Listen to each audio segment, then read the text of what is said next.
What is up? Today you guys will be learning about topic 6, lesson 4, the Enlightenment by Jamal, Jonathan, and Andrea. Table of contents, historical issues, how much power should government have?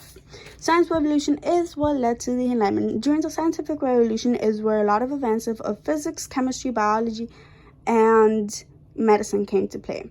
And they also had new scientific methods. But during the Enlightenment, they created ideas about government and basic human rights. They wanted to study the human behavior and try to solve the problems of society. They would use democracy and individual rights rather than religious authorities and absolutism and divine.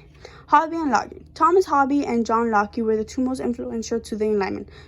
Thomas had the idea of social class, which is to give up freedom for an organized society. He believed that humans are naturally cruel, greedy, and selfish, and without law and control, they'll go broke, and that their state will go to solitary and become poor.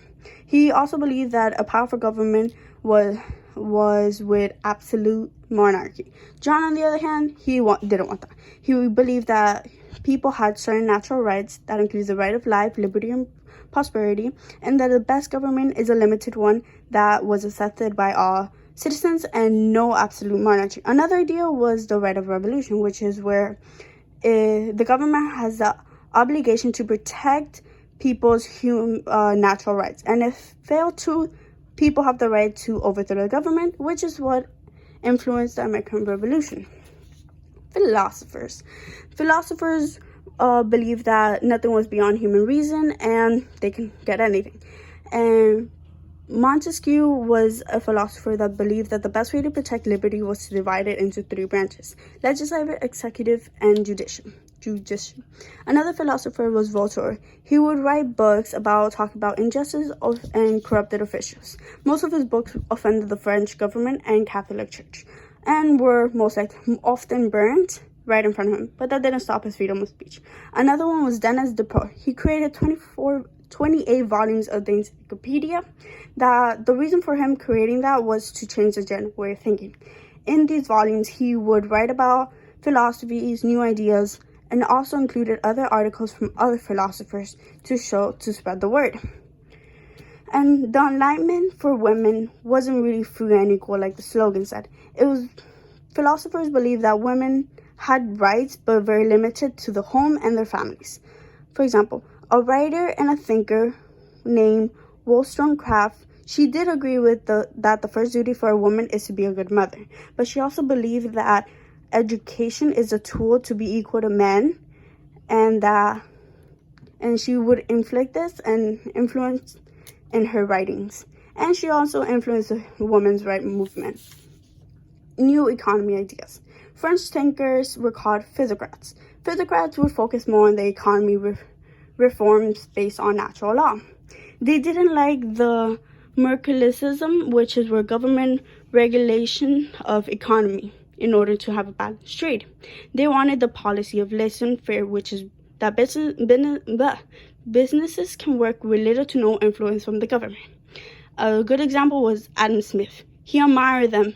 He himself was an economist that admired physiocrats. He influenced the free market, which is unregulated exchange for goods and services. He also liked the free enterprise system, which is that businesses can work and gain profit with little to no influence from the government. Yet, even though he believed in this, he also believed that government should have a duty to protect society and administer justice. Sorry for my voice. The spread of Enlightenment ideas. The spread of Enlightenment ideas were from France to Europe. The Enlightenment affected mostly the church because a lot of its people were reading it. And Enlightenments believed that traditional beliefs and customs were really bad in a way. And it was really pointless because they're agreeing to absolute being controlled by a religion. That's what they believed. Churches would ban and, excommunicate their members if they were found reading or buying any type of books that had the topic of enlightenment. This was called censorship. A lot of writers would try to avoid censorship by creating fiction or like this. Johnson would write little people around this huge man, which were small-minded people. A a lot of people would gather in salons to talk about new literature, science, and it's kind of where the idea of enlightenment spread a lot. And it wasn't until the 1700s where Europe finally saw that they needed equality and social justice. On the other hand, French was moving very quickly. Art and literature of the Enlightenment. Like the time passes and changes, so does art, literature, and music. For example, during the age of Louis XIV, art was mostly based on Greek and Roman traditions, which had a style called Baroque, which were these huge, super bright colors, super huge paintings, and were very admired. But during the mid-1700s, the style of Rococo, which was more of a lighter, pastel, and personal paintings, were more admired by the high and middle classes, though they were criticized by philosophers. The music that came up during this time was more of ballet, or which was soft piano music, and opera. And of course, we have our lovely Mozart.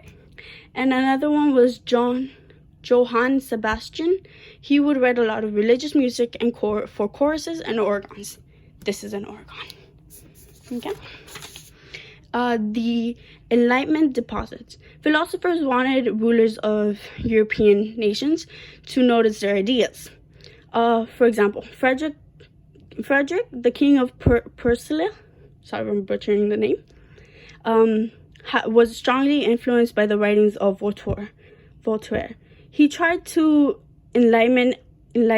reform his nation, but the only reason he tried to improve his government was that he can get more power, like same as the Empress of Russia, Catherine III. She did actually change a couple things, like ending torture, allowing the religious of Christianity and Muslim to be in her land, but she would also increase the taxes and limit things on Jews. She didn't want to let go of the power, the same as Frederick. Selfish. The most influential enlightened deposit was Joseph II. He actually put a lot of effort. He would meet with his people to see what was wrong. He ended censorship to fresh press. He would sell monasteries to build hospitals, but unfortunately after his death, everything went back to the way it was before. So, too bad. And this is a picture of him meeting with his people. And lastly but not least, how much power should government have? Government should have a very limited power that is accepted and agreed on by all citizens, and that they have